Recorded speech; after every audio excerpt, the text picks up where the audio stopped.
I guess for some of us who have experienced severe trauma, was my case, I had a hard time kind of visualizing anything that was positive or anything that I wanted to accomplish because I had these repetitive thoughts. They would just repeat. Mhm. It's on a cycle. They just would keep coming back. It's almost like blocking imagination. And then something happened where I could see it, a thought that I thought it was not even mine. I could not even connect that with my own mind Mhm. because couldn't Mhm. recognize it's my own. I was able to imagine, to visualize something else Mhm. that I Mhm. could Mhm. never, done before. So I guess speaking from that perspective as a trauma, I would say thriver, not survivor. Mhm. It's Yes. that's something else, right, Christine? It's a little Mhm. bit beyond because most people can't imagine, can visualize people who have not been people with complex PTSD, which was my case. So yeah, talk to me about that. Yes.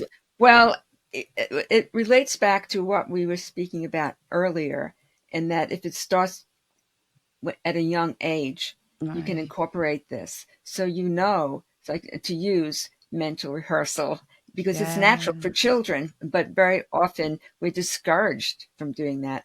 When I was in grammar school, my teachers always told my mother I had ants in my pants. There was something wrong with me, but I had a great imagination, Yeah. right? I had a great imagination, and they'd say, "Oh, she's always imagining." Yes. Never did they think that I would do the work I'm doing now, right? And so I saw that as a benefit, and because that's how I saw my world. And so Yeah. if you start young enough, you can allow yourself to imagine. And some people have so much trauma that they can't imagine. For instance, I was working with an anesthesiologist. He worked with children, and he was so excellent, but he was having challenges passing his board exams, and he had to pass them. He took them 11 times, and he Ah. failed. And so when I was working with him, I knew that there was something very deep because he'd tell me, but I can't imagine myself passing the test. And I'd say, Yeah. okay, we'll try Yeah. again. But he ended up failing the next time. But then there's another doctor I work with, a surgeon, and he was this wonderful surgeon who was so empathetic and very Yeah. highly skilled. Had the surgeon hands. And he had taken his exam 3 times and failed. But we went Ah. back in time with what I call looking back to the future. And he saw himself when he was a young child in the 5th grade. And he was standing there with his parents, with the teacher telling his parents that he was really dumb and he wouldn't make anything of himself. He'd never do well in life. And so all of a sudden, that image came, and we worked with it to release it automatically. And very simply, I use what's called the APC Bridge technique. Right. And and then I built him up for the studying of the exam, the prep, and the mindset, and the positive self-talk, and all the things, plus, of course, the technical material. And he went to his exam. He said he felt like he was going out to play a game of golf, Ah, having yes. having some fun. And he passed the test, and he also got the residency that he wanted in New York City. So he was very happy with that. And he didn't have any idea it was related to what was said about him when he was younger. So so we take these things forward, and we believe, as children, we believe our parents and adults and what people say about us.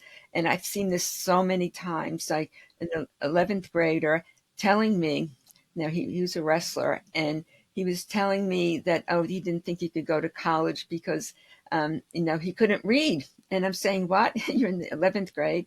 So he told me the story of, he was a twin, and he had a Mm. sister who was born like 5 seconds before he was. And she was very smart, and they always evaluated the two of them together. And being a girl, she matured faster. So at any rate, she Mhm. went ahead, and she was bright and smart and got all the accolades. And he was the dumb one who got left back, and Ah. was told that he couldn't read. So now in the 11th grade, he's still believing this, and he wanted to be a police officer, I believe, but you have to pass the test, for that. So at any rate, I said, so what's your favorite subject? And he said it was math. Mm. So I said, well, in the 11th grade, don't you have word problems where you have to read the question to answer it? And he said, yes. And I said, well, that's reading and you're comprehending.